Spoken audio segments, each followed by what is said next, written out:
Welcome, good morning all DMLT students. तो haematology के अंदर आज का लेक्चर आपका किसके ऊपर है? Today's lecture on anticoagulants. Anticoagulants मतलब ऐसे सब्सटेंस जो क्या है ब्लड को क्लॉट नहीं होने देते, यानी एंटी मीन विपरीत, कोगुलेंट मीन क्लॉट, यानी क्या है जो ब्लड की क्लॉटिंग नहीं होने देते। उनके टाइप्स कौन से और अपन कौन से मोस्ट इंपोर्टेंटली एंटीकोगुलेंट्स हेमेटोलॉजी में काम में लेते हैं, वो क्या आज के लेक्चर में डिस्कस करेंगे। प्रीवियस संधि में क्या था आपका? ऑन बॉम्बे ब्लड ग्रुप, यानी बॉम्बे ब्लड ग्रुप क्या है? एक अलग ही टाइप का बॉम्बे ब्लड ग्रुप था जिसको क्या है डॉक्टर वाई एम बेंजी ने जिसकी खोज की थी 1952 में। और उसके अंदर क्या होता है कि जो आरबीसी की सरफेस पे क्या है कि एच एंड ए और बी तीनों ही एंटीजन क्या होते हैं? एब्सेंट होते हैं। एच एंटीजन यानी क्या है आरबीसी का ए और बी ब्लड ग्रुप का जो प्रिकर्सर सेल होती है, यानी ए और बी एंटीजन बनने से पहले की जो सेल होती है वो कौन सा होता है? H antigen. तो ओ ब्लड ग्रुप में ओ ब्लड ग्रुप के अंदर आरबीसी की सरफेस पे एच एंटीजन तो प्रेजेंट होता है, लेकिन क्या है ए और बी एंटीजन एब्सेंट होते हैं, तो इसलिए उसका नाम क्या है? ओ। जबकि बॉम्बे ब्लड ग्रुप के अंदर एच एंटीजन ही एब्सेंट होता है आरबीसी की सरफेस पे, तो ना एच होता, ना ए होती, ना बी होता। तो इसका मतलब क्या हो गया? वो डिफरेंट टाइप का ब्लड ग्रुप हो गया। तो उसके अंदर क्या होता है कि एंटीजन तो तीनों ही एब्सेंट होते हैं और एंटीबॉडी तीनों ही एंटी ए एंटी बी तीनों प्रकार की एंटीबॉडीज क्या है प्रेजेंट होती है। इसलिए क्या बॉम्बे ब्लड ग्रुप वाला person only Bombay blood group को ही ब्लड डोनेट कर सकता है।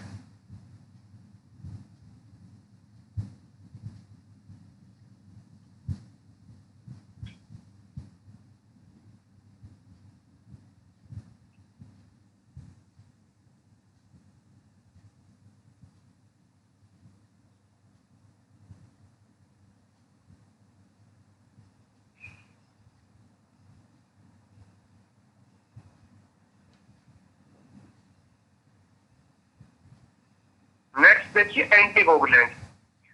तो anticoagulant commonly known as blood thinner are chemically substance that prevent और reduce coagulation of blood prolonging the clotting time. देखिए anticoagulants commonly known as blood thinner, यानी anticoagulants को commonly अपन किस नाम से जानते हैं? तो ब्लड थिनर के नाम से जानते हैं, यानी ब्लड को थिन कर देते हैं वो, ठीक है।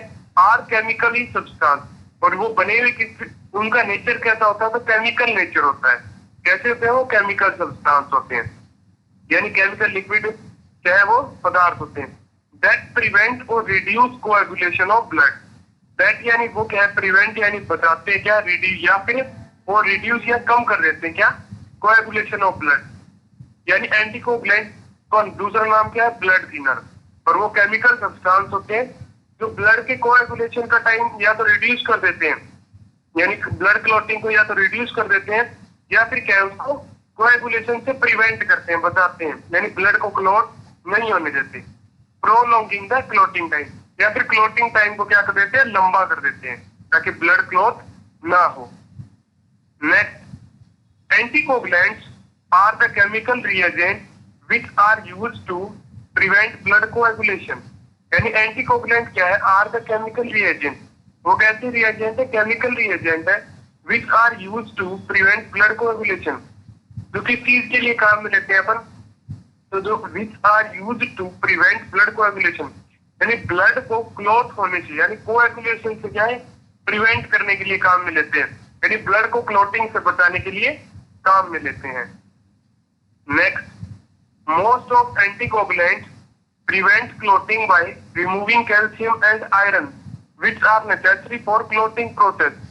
यानी मोस्टली जो एंटीकोगुलेंट्स होते हैं वो क्या करते हैं? प्रिवेंट क्लॉटिंग, यानी क्लॉटिंग को बचाते हैं, क्लॉटिंग नहीं होने देते। बाय रिमूविंग, किस प्रोसीजर से काम करते हैं वो? By removing calcium and iron, यानी ब्लड के अंदर जो चौथा फैक्टर होता है ब्लड क्लॉटिंग का, कैल्शियम, उसको रिमूव कर देते हैं और आयरन को रिमूव कर देते हैं जो ब्लड क्लॉटिंग के अंदर काम में आता है। इन दोनों फैक्टर को अगर रिमूव कर दें तो ब्लड की क्लॉटिंग मैकेनिज्म जो है वो कंप्लीट नहीं होगी। क्या है? ब्लड क्लॉटिंग नहीं होगी। Which are necessary for clotting process, और ये किस चीज के लिए जरूरी है? तो क्लॉटिंग प्रोसेस के लिए जरूरी है। Next, the chemical anticoagulants are prepare in lab.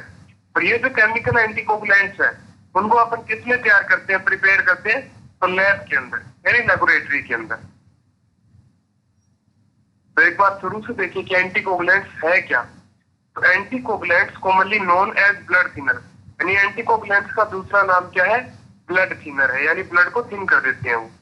Are chemical substance, और इनका नेचर कैसा है, केमिकल नेचर है, दैट प्रिवेंट और रिड्यूस कोएगुलेशन ऑफ ब्लड।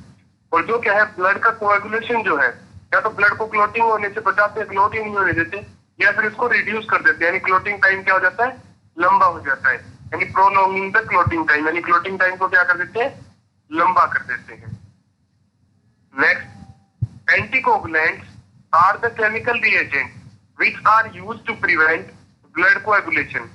यानी anticoagulant are the chemical reagent, वो कैसा नेचर है उनका, केमिकल रिएजेंट, केमिकल नेचर है, which are used to prevent, यानी जिनको अपन किस चीज के लिए काम में लेते हैं, used to prevent blood coagulation, यानी ब्लड को क्लॉट होने से बचाने के लिए काम में लेते हैं। Most of anticoagulants prevent clotting by removing calcium and iron which are necessary for clotting process। यानी मोस्टली जो एंटीकोगुलेंट होते हैं, ज्यादातर एंटीकोगुलेंट्स जो होते हैं, प्रिवेंट क्लॉटिंग, यानी क्लॉटिंग को बचाते हैं वो किस तरीके से, by removing calcium and iron, यानी कैल्शियम और आयरन को रिमूव करके क्या है, ब्लड क्लॉटिंग की जो मैकेनिज्म थी उसको स्टॉप कर देते हैं। क्योंकि कैल्शियम जो है वो ब्लड क्लॉटिंग के अंदर चौथा फैक्टर है, अगर उसको अपन रिमूव कर देंगे तो ब्लड क्लॉटिंग की एक्सट्रेंसिक एंड इंट्रेंसिक दोनों ही मैकेनिज्म पूरी नहीं होगी, मैकेनिज्म पूरी नहीं होगी तो ब्लड की क्लॉटिंग नहीं होगी।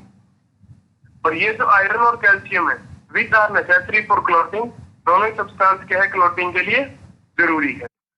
The chemical anticoagulants are prepare in lab, यानी ये जो केमिकल एंटीकोगुलेंट्स है इनको अपन किसमें तैयार करते हैं, लैब में प्रिपेयर करते हैं।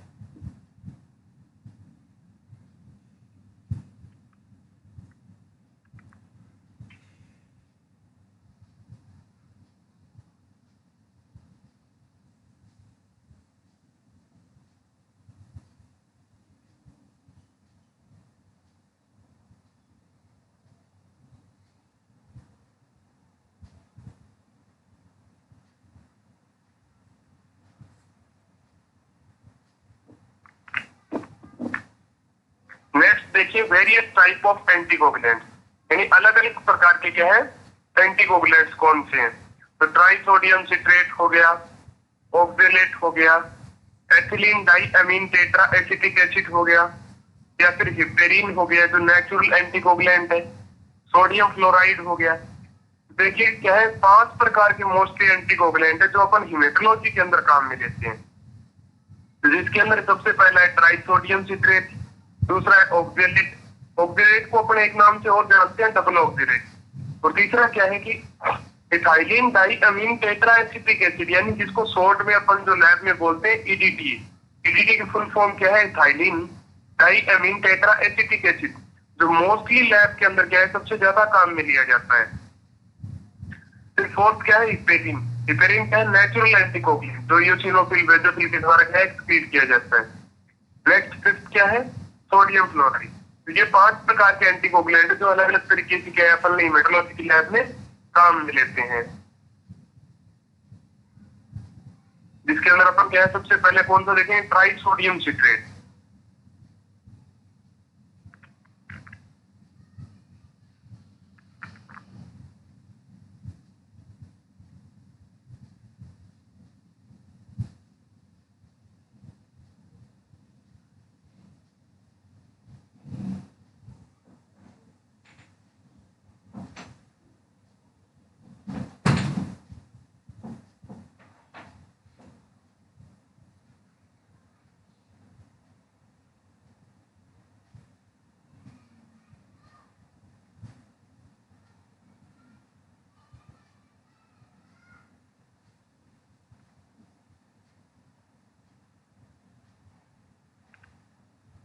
नेक्स्ट देखिए ट्राइसोडियम सिट्रेट।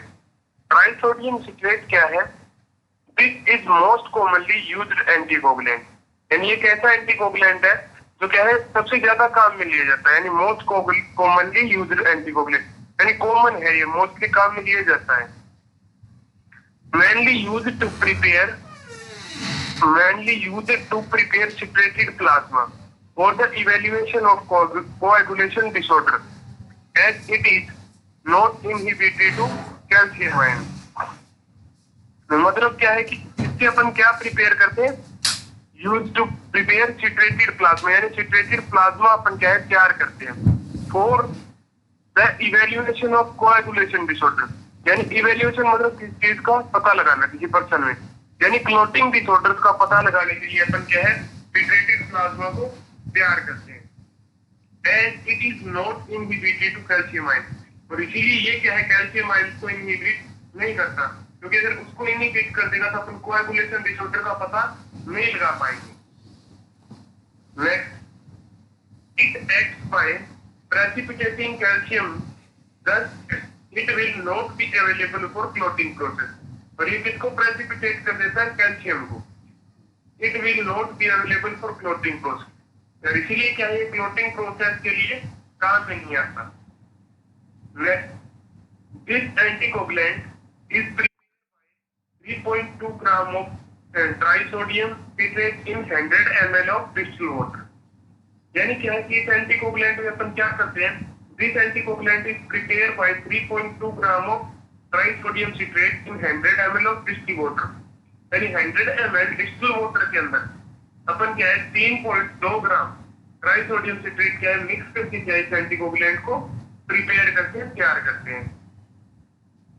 नेक्स्ट देखिए, अबाउट 0.4 ml, ml मतलब मिलीलीटर, और अगर आप जनरल लैंग्वेज में अपन देखें लैब 0.4 ml का मतलब है 400 microlitre. About 4 ml of anticoagulant is required for 2 ml of blood, यानी 2 ml ब्लड को ब्लड क्लॉटिंग से बचाने के लिए कितने ट्राइसोडियम सिट्रेट की जरूरत होगी, तो 0.4 ml की जरूरत होगी, यानी 2 ml ब्लड को क्लॉटिंग से बचाने के लिए कितनी रिक्वायरमेंट है अपने पास, 0.4 ml। तो एक बार शुरू से देखिए कि ट्राइसोडियम सिट्रेट है क्या। तो this is most commonly used anticoagulant, यानी ये सबसे ज्यादा काम में लेने कॉमनली अपन क्या इसको काम में लेते हैं। Mainly used to prepare citrated plasma for the evaluation of coagulation disorder, यानी इससे क्या है अपन क्या प्रिपेयर करते हैं, तो क्या तैयार करते हैं, सिट्रेटेड प्लाज्मा तैयार करते हैं, और किस चीज के लिए, for the evaluation of coagulation disorder, यानी क्लोटिंग डिसऑर्डर, यानी क्लोटिंग से रिलेटेड कोई डिसऑर्डर बीमारी या प्रॉब्लम का पता लगाने के लिए सिट्रेटेड प्लाज्मा का तैयार करते हैं ट्राइसोडियम सिट्रेट से। Next, as it is not inhibitory to calcium ion, और इसीलिए क्या है कि कैल्शियम आयन को इनहिबिट नहीं करता। Next, it acts by precipitating calcium, thus it will not be available for coagulating process, यानी ये क्या है कैल्शियम को क्या करता है प्रेसिपिटेट करता है, और इसीलिए क्या है कैल्शियम क्लोटिंग के लिए अवेलेबल नहीं हो पाता। This anticoagulant is prepared by 3.2 gram of trisodium citrate in 100 ml of distilled water। तो इसको तैयार कैसे करते हैं अपन, 100 ml डिस्टिल्ड वाटर के अंदर 3.2 ग्राम क्या है ट्राइसोडियम सिट्रेट को मिक्स कर देते हैं। About 0.4 ml of anticoagulant is required for 2 ml blood, और 2 ml ब्लड को क्लोटिंग से बचाने के लिए अपन कितना एंटीकोगुलेंट काम में लेते हैं, 0.4 ml।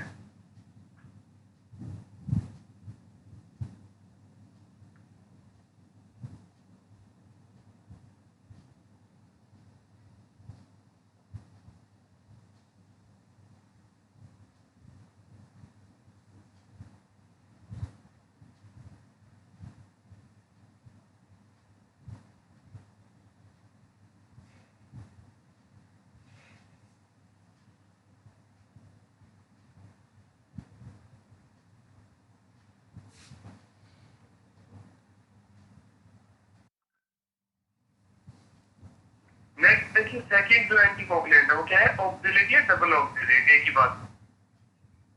Next, this anticoagulant remove the free calcium ion from the solution through the addition of ammonium and potassium oxalate, calcium is precipitated as insoluble calcium oxalate. तो इसमें देखिए कि this anticoagulant remove the free calcium ion. यानी ये anticoagulant किस तरीके से काम करता है, ये कैल्शियम आयन को रिमूव कर देता है ब्लड से, फ्रॉम द सॉल्यूशन यानी सॉल्यूशन से। Addition of ammonium and potassium oxalate, और ये रिमूव किसके एडिशन से करता है, यानी किस चीज के मैकेनिज्म से करता है, तो ये रिमूव करता है क्योंकि अपन क्या इसमें क्या मिक्स करते हैं, अमोनियम और पोटेशियम ऑक्सीडेट मिक्स करते हैं। और ये मिक्स करने के बाद क्या प्रिपेयर हो जाता है, कैल्शियम क्या हो जाता है, प्रेसिपिटेटेड हो जाता है एज इनसॉल्युबल कैल्शियम ऑक्सीडेट। यानी कैल्शियम प्रेसिपिटेशन में आ जाता है और क्या फॉर्म कर लेता है, कैल्शियम ऑक्सीडेट को फॉर्म कर लेता है, जो कि क्या है ब्लड क्लॉटिंग के लिए फिर अवेलेबल नहीं हो पाता। Next, it's prepared by dissolving 0.8 ml of potassium oxalate to 100 ml of distilled water। And इसको तैयार कैसे करते हैं अपन, तो 0.8 ml पोटेशियम ऑक्सीलेट के अंदर 100 ml डिस्टिल्ड वाटर के अंदर पोटेशियम ऑक्सीलेट की तरह मिक्स करते हैं 0.8 ml। रिक्वायरमेंट यानी कितनी रिक्वायरमेंट होती है ब्लड को क्लॉटिंग से बचाने के लिए, तो about 0.2 ml of anticoagulant is required for 2 ml of blood। यानी 2 ml ब्लड को क्लॉटिंग से बचाने के लिए कितनी रिक्वायरमेंट होती है, फिर 0.2 ml रिक्वायरमेंट होती है, यानी 200 माइक्रोलीटर की रिक्वायरमेंट होती है। तो एक बार शुरू से देखिए ऑक्सीलेट को। This anticoagulant remove the free calcium ion from solution through the addition of ammonium and potassium oxalate. यानी ये जो एंटीकोगुलेंट है वो कैल्शियम आयन को रिमूव कर देता है ब्लड से, किस मैकेनिज्म, किसके द्वारा, अमोनियम और पोटेशियम ऑक्सीलेट को ऐड करके। Calcium is precipitated as insoluble, यानी कैल्शियम का क्या हो जाता है, प्रेसिपिटेशन हो जाता है, वो एग्लुसिल हो जाता है और क्या बना लेता है, calcium oxalate. It's prepare by dissolving 0.8 ml of potassium oxalate to 100 ml of distilled water. यानी क्या है, इसको अपन कैसे तैयार करते हैं, तो 100 ml डिस्टिल्ड वाटर के अंदर 0.8 ml क्या मिक्स करते हैं, पोटेशियम ऑक्सीलेट। नेक्स्ट देखिए रिक्वायरमेंट, तो about 0.2 ml of anticoagulant is required for 2 ml of blood. यानी क्या है, 0.2 ml एंटीकोगुलेंट की रिक्वायरमेंट होती है किसके लिए, 2 ml ब्लड के लिए।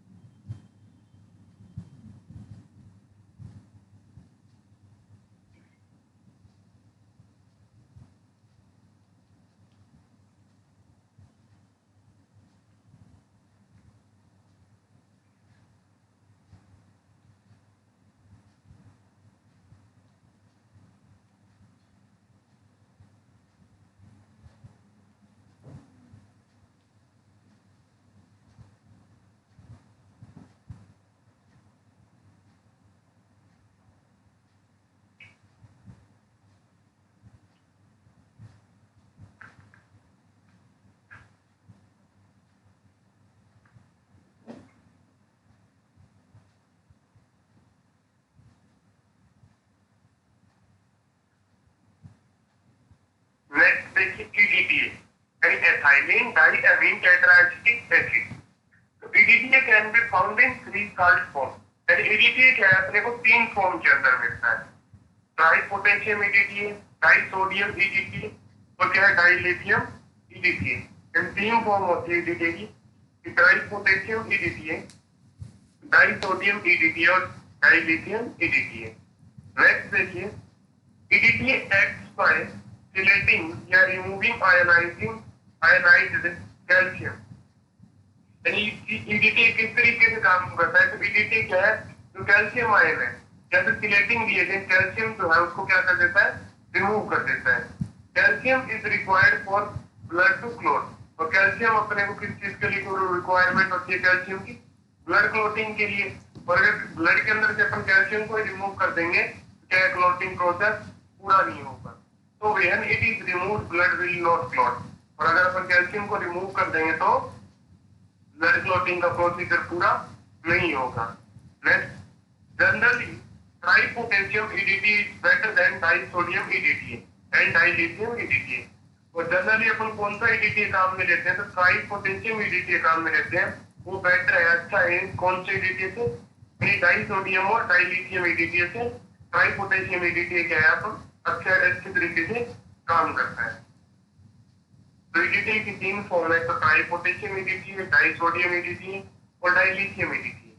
और ईडीटी किस तरीके से काम करता है, तो कैल्शियम आयन को रिमूव कर देता है स्लैकिंग एजेंट को, जो कि ब्लड क्लॉटिंग के अंदर इंपॉर्टेंट होता है। उसको रिमूव कर दोगे आप, ब्लड क्लॉटिंग का तो फैक्ट्री रिमूव हो जाए, क्लॉटिंग प्रोसेस पूरा नहीं होगा। तो जनरली ट्राइपोटेशियम ईडीटी क्या है, अच्छा है।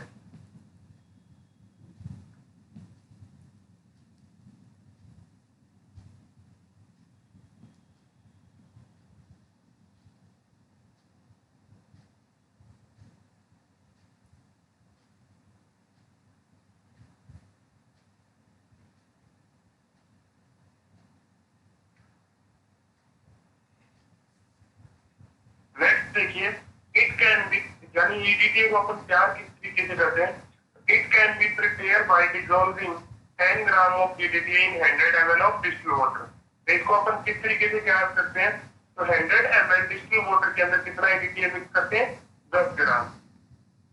नेक्स्ट देखिए requirement, about 0.4 ml of anticoagulant is required for 2 ml of blood. 2 ml blood के अंदर कितने एंटीकोगुलेंट की रिक्वायरमेंट होती है, 0.4 ml की। नेक्स्ट देखिए, EDT is the most commonly used anticoagulant in the haematology laboratory and is the anticoagulant of choice for the CBC, यानी complete blood count की। ईडीटी मेट्रोलॉजी की लैब में सबसे ज्यादा एंटीकोगुलेंट काम में लिया जाता है। मोस्ट लैब्स के अंदर जो वाइल होती है, यानी मेट्रोलॉजी से रिलेटेड, उसके अंदर क्या मिलता है, ईडीटी ही मिलता है and is the anticoagulant of choice for the CBC. और ये एंटीकोगुलेंट जो है ईडीटी है, वो किसके लिए काम में लेते हैं अपन, मोस्टली सीबीसी के लिए, यानी कंप्लीट ब्लड काउंट के लिए चेक करने के लिए जो अपन एक एंटीकोगुलेंट काम में लेते हैं, वो क्या है, ईडीटी है। तो इसको तैयार तो अपन कैसे करते हैं कि 100 ml डिस्टिल वाटर के अंदर 10 ग्राम ईडीटी मिक्स करते हैं। रिक्वायरमेंट होती है 2 ml ब्लड क्लॉटिंग से बचाने के लिए 0.4 ml ईडीटी की आवश्यकता होती है। और ईडीटी की मेट्रोलॉजी की लैब में सबसे ज्यादा काम में लिया जाता है। और ये क्या है, सीबीसी यानी कंप्लीट ब्लड काउंट के लिए चॉइसेबल है, इसी को लिया जाता है मोस्टली, क्योंकि रिजल्ट जो क्या है अच्छे आते हैं।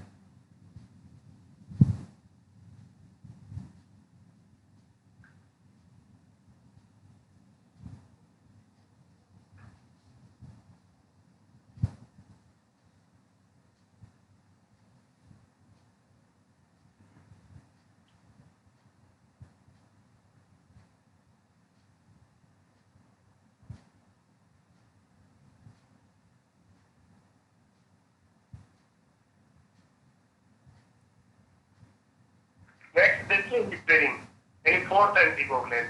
आपको पता है नेचुरल एंटीकोगुलेंट है, तो heparin is an acid mucopolysaccharide, यानी हिपेरिन क्या है, एसिडिक म्यूकोपॉलीसैकेराइड है। पॉली का मतलब काफी बहुत सारे, और सैकेराइड मतलब शुगर से मिलकर बना हो, ग्लूकोज से, यानी ये क्या है, म्यूकोपॉलीसैकेराइड है, यानी कार्बोहाइड्रेट एक तरीके से। It acts by complexing with antithrombin to prevent blood clotting. और ये किस तरीके से काम करता है, कॉम्प्लेक्सिंग फॉर्म करता है, यानी एंटीथ्रोम्बिन फॉर्म में काम करता है।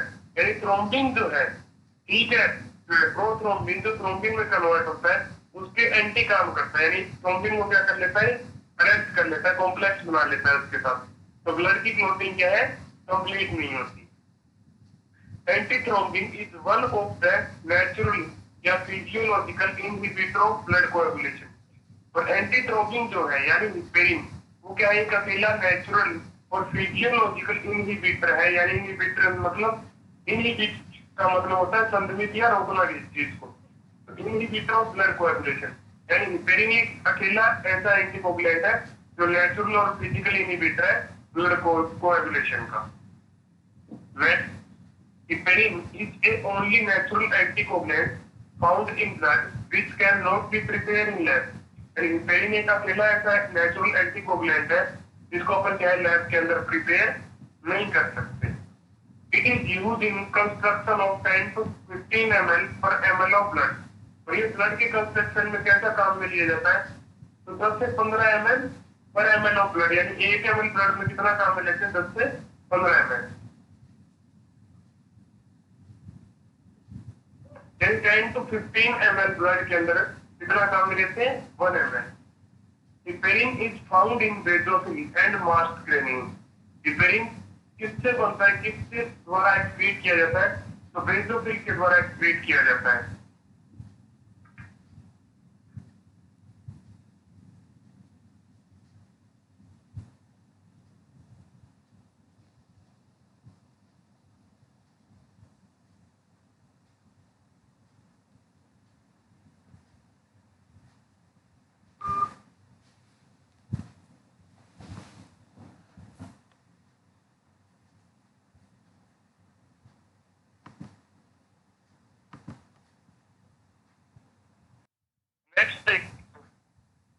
नेक्स्ट देखिए, heparin is used therapeutically as an in vivo anticoagulant. यानी हिपेरिन क्या है, इन विवो यानी वेसल्स के अंदर क्या है, काम में लिया जाता है थेरेपेटिकली एंटीकोगुलेंट यानी थेरेपी के रूप में। तो हिपेरिन क्या है कि एंटीथ्रोम्बिन कॉम्प्लेक्स है या कंपाउंड है जो थ्रोम्बिन के साथ कॉम्प्लेक्स बना के ब्लड क्लॉटिंग को स्टॉप करता है।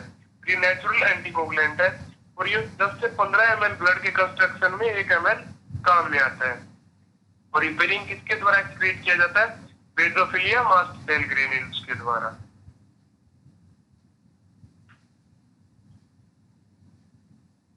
नेक्स्ट देखिए, sodium fluoride. This anticoagulant is used for preparing blood specimen for the determination of glucose and urea in plasma by non-enzymatic method। यानी ये जो सोडियम फ्लोराइड है वो ब्लड को प्रिपेयर करने के लिए, स्पेसिमेंस को प्रिपेयर करने के लिए काम में लिया जाता है एंटीकोगुलेंट। ब्लड के अंदर से ग्लूकोज और यूरिया को पता लगाने के लिए जब ब्लड को प्रिपेयर किया जाता है तो उस टाइम पे क्या काम में लेते हैं? सोडियम फ्लोराइड को। और कौन से मेथड से? नॉन एंजाइमेटिक मेथड से। जब ब्लड के अंदर से ग्लूकोज और यूरिया का पता लगाते हैं तो कौन सा एंटीकोगुलेंट काम में लेते हैं? Sodium fluoride. नेक्स्ट देखिए, fluoride inhibit glycosyl enzymes and therapy, thereby prevent loss of glucose during transportation or delay in specimen handling। ये फ्लोराइड क्या कर देता है? जो ग्लाइकोसाइल एंजाइम होते हैं यानी ग्लूकोज को डाइजेस्ट करने वाले जो एंजाइम होते हैं उनको क्या कर देता है? लॉस कर देता है, प्रिवेंट कर देता है यानी डिस्ट्रॉय कर देता है, इनहिबिट कर देता है, संध में उनका प्रोसीजर स्टॉप कर देता है। तो क्या है कि जैसे ट्रांसपोर्टेशन में कोई सैंपल को ट्रांसपोर्ट हो गया, लेट हो गया, तो उसमें ग्लूकोज का जो लेवल है वो कम नहीं होता। As fluoride is not a strong anticoagulant, it is mixed with oxalate. और सोडियम फ्लोराइड जो है एक अच्छा एंटीकोगुलेंट नहीं है स्ट्रॉन्ग, इसलिए इसको ऑक्जेलेट के साथ मिक्स करके काम में लिया जाता है। नेक्स्ट लेक्चर आपका किसके ऊपर होगा? ब्लड बैंकिंग के अंदर होगा और किस पे? ब्लड डोनेशन के ऊपर। यानी डोनर का सिलेक्शन अपन किस तरीके से करते हैं, किस प्रकार के डोनर होते हैं, क्या क्या चीजें उसमें जरूरी होती हैं, वो सारी चीजें नेक्स्ट लेक्चर में देखेंगे। Thanks to all.